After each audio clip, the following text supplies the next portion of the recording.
नमस्कार।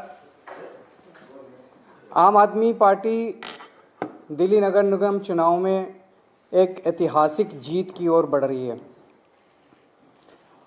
भारत की राजनीति के अंदर हमने ही रिकॉर्ड बनाया था 70 में से 67 सीट का, और मैं समझता हूं कि दिल्ली नगर निगम के इस चुनाव में आम आदमी पार्टी अपने ही रिकॉर्ड को तोड़ने जा रही है और उससे भी ज़्यादा बड़ा रिकॉर्ड आम आदमी पार्टी बनाने जा रही है। ऐसे मौके पे मैं आज एक घोषणा करना चाहता हूं कि आम आदमी एक गारंटी देना चाहता हूं एक तरह से दिल्ली के लोगों को कि आम आदमी पार्टी एमसीडी में सरकार बनाने के बाद एक स्कीम लॉन्च करेगी जिसका नाम होगा जनता चलाएगी एमसीडी। अक्सर हमने देखा है कि छोटे छोटे कामों के लिए जनता को नेताओं के चक्कर काटने पड़ते हैं। अब जनता निर्णय लेगी और सरकार काम करेगी।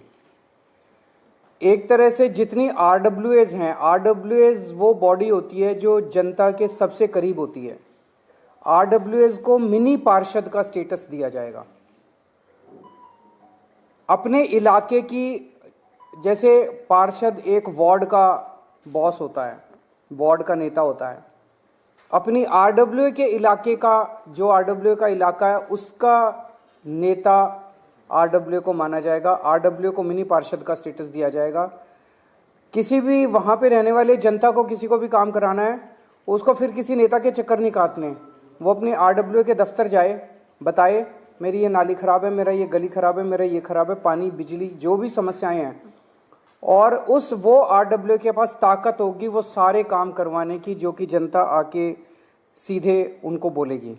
तो लोगों को अपने छोटे छोटे कामों के लिए नेताओं के चक्कर काटने की जरूरत नहीं पड़ेगी। आरडब्ल्यूएस को अपना दफ्तर चलाने के लिए और लोगों के सारे छोटे छोटे काम कराने के लिए फंड्स उपलब्ध कराए जाएंगे। तो एक तरह से रियल मायने में आरडब्ल्यूएस का सशक्तिकरण किया जाएगा एमसीडी के अंदर सरकार बनने के बाद। इसका मकसद है कि जनता को दिल्ली का मालिक बनाना, जनता को असली नेता बनाना, दिल्ली के हर नागरिक को दिल्ली का मुख्यमंत्री बनाया जाएगा। सीधे सत्ता दिल्ली के लोगों के हाथ में दी जाएगी और जनता जो है अपनी आरडब्ल्यूएस के जरिए अपने सारे काम करा सकती है। मेरी दिल्ली की सारी आरडब्ल्यूएस से अब विनती है, आप सब लोग अपने अपने इलाके के अंदर छोटे छोटे नेता हैं, आप सब लोग अपने अपने इलाके के अंदर सम्मानित लोग हैं।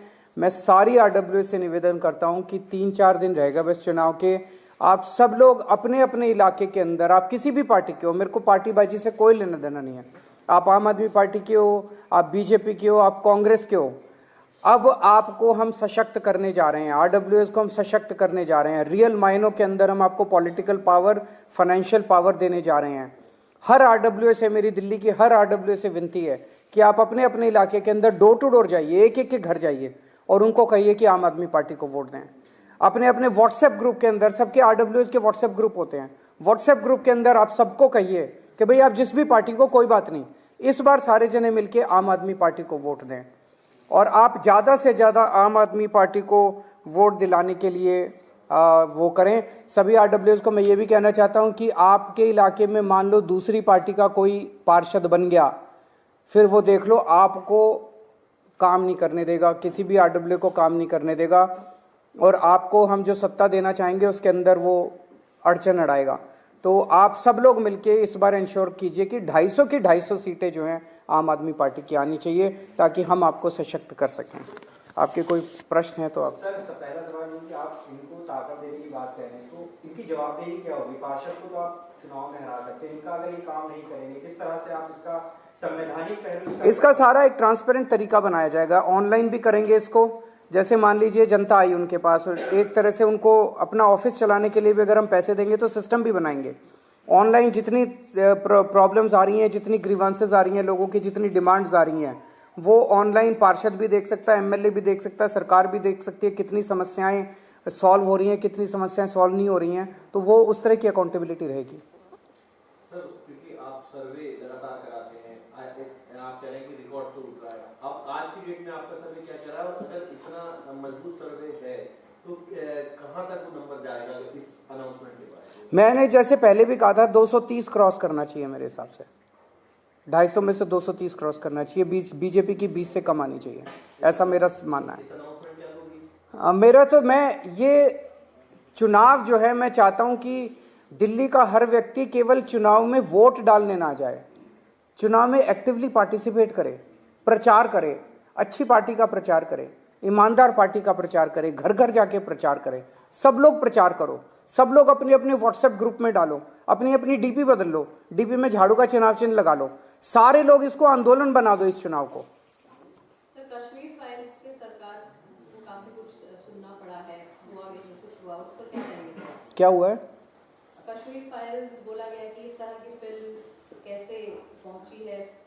मेरे को आइडिया नहीं क्या हुआ है। हरियाणा में आपने खाता खोल दिया है, हरियाणा में आप दूसरे नंबर पर आ गए हो, पहली बार चुनाव लड़ा। अब असेंबली चुनाव में पहले नंबर पे आएंगे, जनता की पहली पसंद बनेंगे। कूड़े के पहाड़ का वही मुद्दा बना के चल रहे हैं। बीजेपी के बड़े बड़े नेता ये कह रहे हैं कि ये हर जगह होता है, हर शहर में होता है, ये एक तरह से। और लंदन में कूड़े का पहाड़ कहाँ है मुझे एड्रेस बता दें, टोक्यो में कूड़े का पहाड़ कहाँ है मुझे एड्रेस बता दें, वो छोड़ो इंदौर में कूड़े का पहाड़ कहाँ है मेरे को एड्रेस बता दें। 5 साल पहले ये इसी बात पे चुनाव लड़े थे कि कूड़े के पहाड़ हटा देंगे, अब 5 साल में इनसे कूड़े का पहाड़ नहीं हटा तो अब कह रहे नहीं कूड़े का पहाड़ तो हम हटा ही नहीं सकते। खबर आई है कि लॉ डिपार्टमेंट ने जो लॉयर्स की पेमेंट थी वो रोक दी है, तो क्या कहेंगे, प्रिंसिपल साहब की पेमेंट और बाकी जो लॉयर्स हायर किए दिल्ली गवर्नमेंट। ये तो गलत बात है, लॉयर्स की पेमेंट तो नहीं रोकनी चाहिए, वकीलों की पेमेंट क्यों रोक रहे हैं लोग? वो कह रहे मंत्री की जिम्मेदारी, लॉ डिपार्टमेंट ने रिफ्यूज किया, हम लोगों ये बताया। तो ऐसे नहीं रोक सकते, ऐसे नहीं रोकना चाहिए। हर चीज़ में अड़चन अड़ाना, हर चीज़ में अड़चन अड़ाना। पहले योगा क्लासेस रोक दी, फिर पोल्यूशन के खिलाफ काम कर रहे थे वो रोक दिए, अब आप बता रहे हैं कि लॉयर्स की पेमेंट रोक दी। काम रोकने वालों को जनता पसंद नहीं करती, काम करने वालों को जनता पसंद करती है। एलजी साहब ने जितने 6 महीने में काम रोके हैं वो अब देख लेंगे एमसीडी के नतीजों में क्या हाल होता है इन लोगों का। अगर ऐसे ही काम रोकते रहे तो वो 7 सीटें भी बम्पर मार्जिन से जीतेंगे अगले साल, देख लेना। जिस तरीके से आप कहते हैं कि आप काम करते हैं और बीजेपी बदनाम करती है, तो क्या लगता है कि जैसे आप बता रहे हैं कि लगातार जो आपका ग्राउंड है वो बढ़ रहा है एमसीडी में जीत के मार्जिन की तरफ, तो जो वो बदनामी है वही काम आ रही है आपको? बदनामी कौन सी है? वीडियो जो इन्होंने निकाले हैं, मैं आपको इसका मैं जवाब दे देता हूँ। जनता बड़ी सयानी होती है, इनको लगता है कि जो पार्टियां जनता को बेवकूफ़ समझती हैं वो पार्टियां ही ख़त्म हो जाती हैं। आज मेरे पास एक व्हाट्सएप मैसेज आया, उस आदमी ने इस पूरे प्रकरण को बड़े अच्छे तरीके से समझा दिया। कहते हैं जी दुनिया की जो सबसे बड़ी पार्टी है उसकी दुकान दिल्ली वालों ने बंद कर दी, उनका माल बिकना दिल्ली में बंद हो गया। तो उस पार्टी ने एक वीडियो बनाने की कंपनी शुरू करी है आजकल। जब माल बिक नहीं रहा था, पुराना माल बिक नहीं रहा था, तो वीडियो बनाने की कंपनी शुरू की। डेली एक नई पिक्चर रिलीज़ करते हैं, वो एक नया वीडियो रिलीज़ करते हैं। जैसे बॉलीवुड में एक नई पिक्चर हर शुक्रवार को आती है, हर शुक्रवार को एक नई पिक्चर रिलीज़ होती है, ये भी एक नया वीडियो रिलीज़ करते हैं। बॉलीवुड की पिक्चरें सिनेमा थिएटर में रिलीज़ होती हैं, इनकी पिक्चरें रोज़ न्यूज़ चैनल पे रिलीज़ होती हैं। लेकिन पिक्चरें इतनी घटिया और इतनी बोरिंग है कि सुबह 9 बजे रिलीज़ होती है, बस पहले 9 से 12 का शो चलता है, 12 बजे सारे न्यूज़ चैनलों पे ख़त्म हो जाती है। उसके बाद कोई चलाता ही नहीं इनकी पिक्चरों को। उसमें ना गाने ना डांस, इनकी पिक्चरों में, इनके वीडियो में कुछ भी नहीं है, कोई देखता ही नहीं है। इनसे निवेदन है कि कुछ वो इनके नेता का एक वो रिंकिया के पापा का डांस डाल दें, उसमें वो बेबी बियर पी के नाचे छम छम छम, वो डाल दें तो पिक्चर थोड़ी चल तो जाए।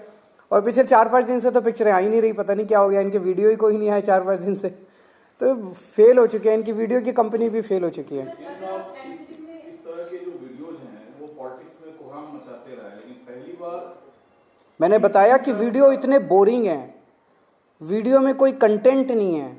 वीडियो को थोड़ा एंटरटेनिंग बनाएंगे तभी तो वीडियो चलेंगे, तभी तो पिक्चरें चलेंगी, उसमें कुछ भी नहीं है, इतने बोरिंग वीडियो हैं। एंटी इनकम्बेंसी है या आपके कामों को जनता वोट कर रही है एमसीडी में, या भाजपा? जनता पॉजिटिव राजनीति चाहती है, जनता गाली गलौज नहीं चाहती। आज इनके 7 मुख्यमंत्री इन्होंने ला रखे हैं दिल्ली में, 7 मुख्यमंत्री, 7 प्रदेशों के मुख्यमंत्री, 1 उप मुख्यमंत्री केशव प्रसाद मौर्य और 17 कैबिनेट मिनिस्टर इनके दिल्ली में उतरे हुए हैं। इतने सारे नेताओं की क्या ज़रूरत पड़ गई, क्योंकि 15 साल में कुछ काम नहीं किया। अगर कुछ काम कर देते तो इतने नेताओं की ज़रूरत नहीं पड़ती, इतने नेताओं को उतारने की ज़रूरत नहीं पड़ती। फिर एक कैबिनेट मिनिस्टर से मैं पूछ रहा था, मैंने कहा क्या करते हो? कहते जी हमको एक ब्रीफ दिया जाता है, जब हम आते हैं चुनाव प्रचार के लिए तो हमें 2 पेज का एक ब्रीफ मिलता है, भाई ये बोलना है आपको। तो बोला जो उसमें ब्रीफ था उसमें इन्होंने कोई काम ही नहीं लिख रखे थे, भाई 15 साल में क्या काम किए। तो बोला हमने पूछा पार्टी से भाई क्या काम गिनाए, तो उसमें बोला बस केवल गालियां लिखी हुई थी कि केजरीवाल को ये गालियां देनी है। तो केवल केजरीवाल को गालियां देने से आप चुनाव जीतना चाहते हो? जनता के बीच में मेरे को गाली दे के कहते हैं केजरीवाल के पैर तोड़ देंगे, केजरीवाल की आंख फोड़ देंगे। मैं कहता हूं मैं दिल्ली को साफ सुथरा करूंगा, कहते हैं केजरीवाल की टांगे तोड़ देंगे। मैं कहता हूं मैं दिल्ली को चमकाऊंगा, दिल्ली का गंद निकालूंगा, कूड़ा हटाऊंगा, कहते हैं केजरीवाल की आंखें फोड़ देंगे। ऐसे तुम चुनाव जीतना चाहते हो? अगर तुमने 15 साल में, आज मैं जेपी नड्डा जी ने अभी कुछ, उनको मैं चैलेंज करता हूं, एक काम गिना दो 15 साल में तुमने जो एक काम किया है, एक काम नहीं किया। इनका केवल एक ही 1 पॉइंट एजेंडा है, केजरीवाल को गाली दो। इन्होंने कहा केवल 1 पॉइंट एजेंडा, एलजी साहब से सारी दिल्ली के काम रोको। काम रोकने वालों को, गालियां देने वालों को वोट नहीं मिलता, काम करने वालों को वोट मिलता है। गुजरात गए, आपने कहा शिक्षा देंगे, रोजगार देंगे, रोजगार नहीं मिला तो रोजगार भत्ता देंगे। बीजेपी का भी आया संकल्प पत्र, उसमें कहा गया है कि एंटी रेडिकलाइजेशन सेल बनाएंगे। क्या ये जरूरी है? रोजगार है वो चीज जरूरी है? जनता तय कर लेगी, अब देख लेना 8 तारीख को 7 तारीख को जनता को तय करने दो।